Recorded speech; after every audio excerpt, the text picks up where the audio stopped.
ingin memfollow up, bertanya, silakan. Iya, sahabat RPK, sahabat bisa menghubungi Pak Benyamin Obadia langsung di nomor HP-nya di 0857 191 555. Ulangi sekali lagi, Bu. 0857 191 555. 33 555. Oh, sorry. Oke, sahabat RPK. 0857 191 33 555. Oh, kurang 33 ya. Oke, sekali lagi 0857 191 33 555. Oke, ya. Itu ke nomor itu sahabat bertanya tentang akar Ibrani. Silakan lanjutkan, Pak Ben. Iya, Pak Hans. Jadi tadi kita udah bahas itu apa yang sedang dibicarakan oleh Rabi Shaul, Rasul Paulus, itu adalah perjamuan yang memang tradisi orang Yunani Romawi yang disebut dengan levis, ya. Yang kelihatannya mereka adopsi dari jamuan seder Pesak. Ya. Padahal ini salah 100%. Ya. Jadi ini campuran sebetulnya, Pak, jadinya. Mereka menggabungkan. Di satu segi memang mereka mengambil sesuatu yang dihubungkan dengan Yeshua, ya, apa yang dilakukan. Tapi di lain pihak dia tetap memakai settingnya itu, kerangkanya tuh kerangka tradisi mereka. Jadi dan tradisi ini tentu menyimpang dari iman Kristen pasti. Ya. Jadi ya tadi tuh rebutan makanan, mabuk, segala macam, ya. Apakah ada hubungan dengan agama Mitras? Ya, memang itu. Jadi ada hubungan dengan agama lamanya, ya. Jadi dalam ini tadi saya sudah menyebutkan satu Mackay Revised Encyclopedia of Freemasonry volume 1 halaman 39. Itu dikatakan bahwa levis yang mereka lakukan itu dilakukan oleh orang Yunani dan Romawi pada waktu itu, ya. Itu adalah gabungan dari levis tradisi mereka ditambah dengan the Lord's Supper. Nah, itu dia. Unsur the Lord's Supper-nya artinya jamuan pada malam Yesua diserahkan. Jadi dicampur oleh mereka. Dan lalu waktu dicampur begini, Rabi Shaul lihat, oh ini jadi sesuatu yang apa ya, membuat percideraan di dalam jemaat. Lalu dia mengarahkan itu bagaimana yang benar. Kembali kepada jamuan Yeshua HaMashiach, ya. Yaitu yang adalah jamuan seder Pesak.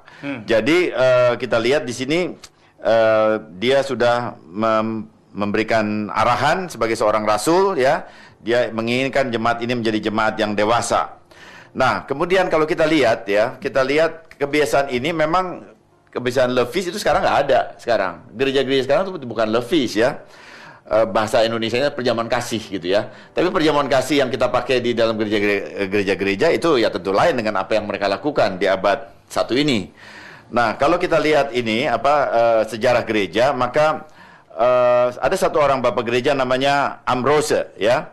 Ambrose itu dia melarang levis atau tadi tuh yang makan dan akhirnya minum dan mabuk begitu, ya, sesudah Eucharis. Kemudian Konsili Gaugra tahun 380 itu mencoba merestore ini supaya ini dicoba diusahakan yang baik gitu kira-kira, ya, tapi gagal, ya. Ternyata orang udah melihat ada larangan dan akhirnya mereka juga tidak mau memulihkan itu. Kemudian Konsili Kartago, ya, yang ketiga tahun 391 itu membuat satu peraturan Ekaristi harus didahului dengan puasa. Dengan perkataan lain, levis ini tidak ada, out, karena mesti puasa. Nah, tetapi kalau kita lihat ini bahwa Ekaristi itu lalu itu dianggap itu adalah ada hubungannya dengan jamuan malam terakhir Yeshua HaMashiach, ditambah puasa, Yeshua nggak melakukan itu. Jadi ini tambahan gereja lagi. Nah, di sini kita lihat gereja lalu membuat tradisinya sendiri. Dia lalu buat sendiri gitu, ya. Oke, kemudian satu lagi Konsili Trullo tahun 692 itu melarang agape feast dilakukan di gedung gereja. Dan sampai sekarang kemudian hilang gitu, ya. Jadi kalau levisnya itu sekarang udah tidak ada, kita nggak bisa lihat sekarang. Tetapi apa yang disebut dengan Eucharis atau Ekaristi, kita masih bisa lihat sekarang di gereja-gereja.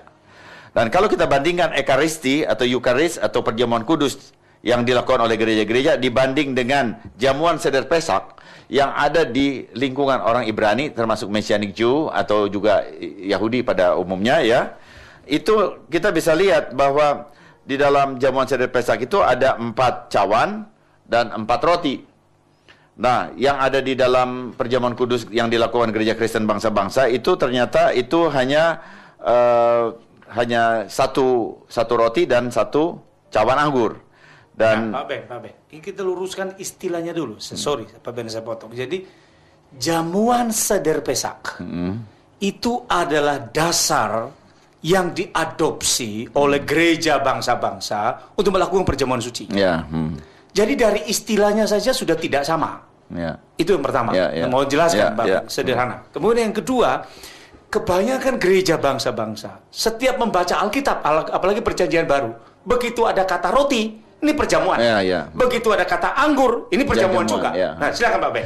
Ya, jadi itu barangkali kalau kita lihat ya, istilah tadi jamuan Paskah, kalau kita mau historis, ini cara berpikir historis aja sebetulnya harus di-restore di gereja-gereja ya.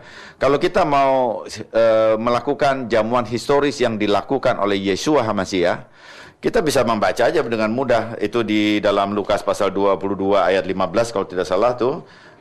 Itu Yeshua mengatakan, aku sangat rindu makan jamuan Paskah. Nah, jamuan Paskah ini tertentu itu.